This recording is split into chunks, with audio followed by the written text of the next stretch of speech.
And I want to quote this and say this categorically without an apology, that control is overrated.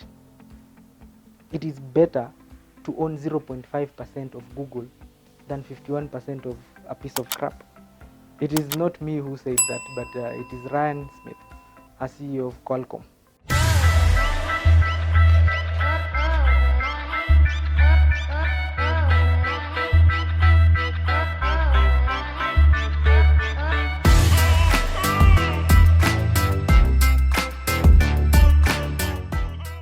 Hello, welcome to yet another episode of Let's Talk Business.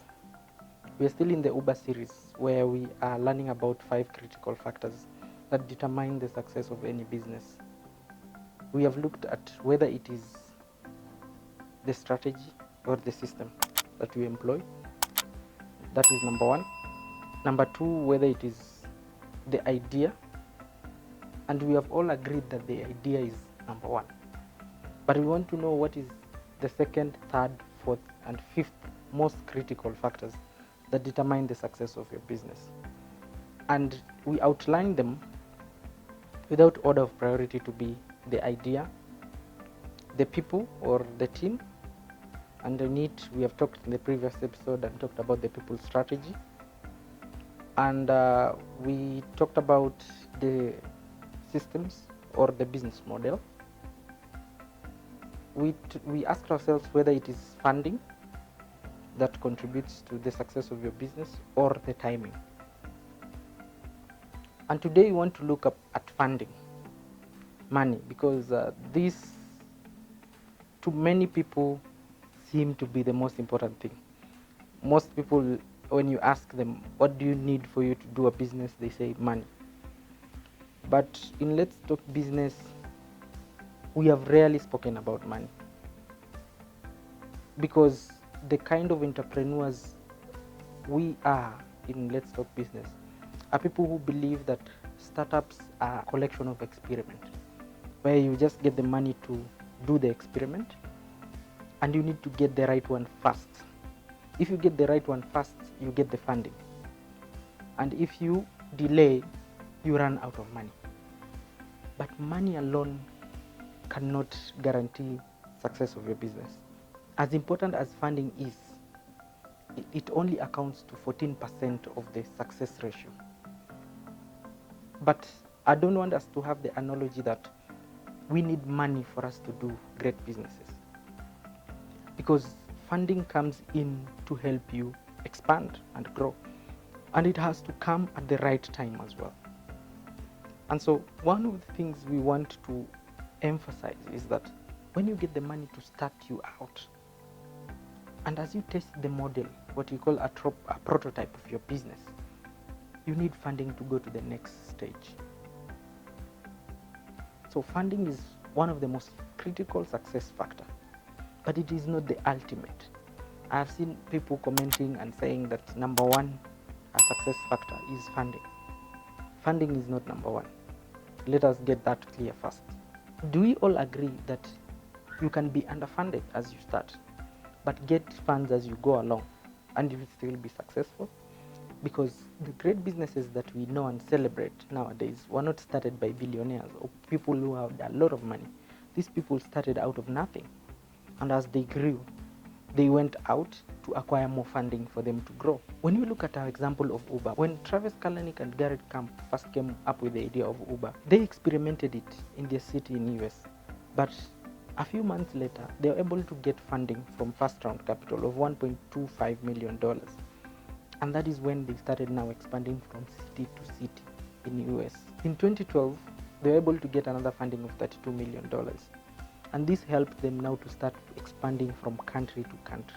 And by the time they're moving into Africa and India, they're able to get another funding of $258 million from Google. We notice how Uber has been expanding each time they get funding. So one of the things I want us to understand is that expansion really needs funding. So when you go to banks, or you go to friends, or you look for investors, and something which I really recommend if you have a business and has grown to a certain level, if for you to be able to go to multinationals, then you have to seriously consider getting some funding, whether it is from the banks, whether it is from friends. But more importantly, I will recommend you get investors that can be able to invest in your business. And I've mentioned it before in your previous episodes. If you have an interesting business and you are looking for people to invest, I have a team of people who normally hit my inbox and tell me, please get us these very nice startups that need investors to be able to pump in capital. We have to agree and notice that most of these great businesses that we know, name them, name Facebook, name Google, in fact YouTube, 8 months after they started, they were able to get major funding when they sold shares to investors for them to be able to have the global presence that we know today. I don't know a single great business that is only owned by one person. And one of the biggest challenges that we have with the entrepreneurs today is them being able to get funding. And it is not that there are no investors around who are willing to invest. There are two main challenges. And many people will tell you that one of the challenges that banks don't want to lend us. And what I've gathered mostly as the biggest challenge is control. That most entrepreneurs don't want to lose control of their business. They feel like if I have investors who will pump in money, then I am going to lose control of my business, so I want to own it. And I want to quote this and say this categorically without an apology, that control is overrated.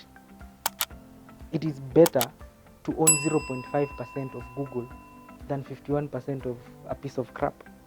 It is not me who said that, but it is Ryan Smith, a CEO of Qualcomm, who said that control is overrated. It is better to own 0.5% of Google than 51% piece of crap. And that is what most entrepreneurs fear. They would rather own 100% of a business that is not making money than 0.5% of a business that has global presence. And I want to urge you as an entrepreneur, if you have a business, then please go for the 0.5%. Get people who will pump in funding for you to be able to grow and go to the next level. Many people think that the 3 guys who started YouTube were foolish to sell off their company, or Facebook, Mark Zuckerberg was not smart enough to bring in investors who almost kicked him out, or Travis and Camp, in our example of Uber, were not smart enough to bring in Amazon, to bring in Google into the picture. But this was a smart strategy that every entrepreneur has to think about strongly, bringing in partners. But again, I say partnership is like marriage. You have to make sure that you look for the right partner, because these people can make or break your business. But again, it is critical for you as a business person to know how to negotiate, because when you're bringing partners on board, then your negotiation has to be very well so that your interests are catered for. Don't just bring a partner, then it pumps in small amount of money, and then you say we will know as we go along. You have to have a very well structured partnership agreement, investor agreement, and ensure that the amount of money they're pumping in is really the money that is needed to take you to the next level. The second challenge is the fact that most entrepreneurs don't know their numbers, because when you're looking for people to fund your business, whether it is banks or investors, they are looking for that entrepreneur who has first tested his model and he knows his numbers. So you have to know that you can, as an entrepreneur, you cannot avoid spreadsheets, because it is spreadsheets that make sense to the people who want to give you money, because they spit the most important thing in the bottom, and that is profits. So you have to know your numbers and be able to ensure that your metrics are working for you and not working against you. Because you see, one of the biggest challenges why we don't get investors, while banks don't give us the money that we need, is because we basically don't know our numbers. And if we know them, then we don't know how to correctly report them or communicate to them. Because every investor out there is willing not just to invest on the idea, but to invest on home runs.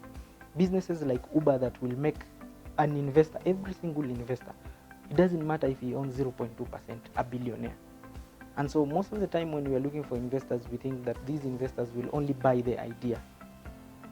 But one of the most important things they look at, apart from the idea, is the numbers.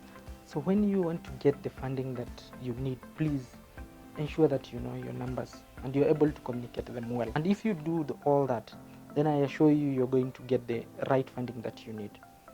But whatever I want to emphasize is that funding is critical for any business growth. And those who have been citing money as one of the biggest problems in starting a business, they are wrong.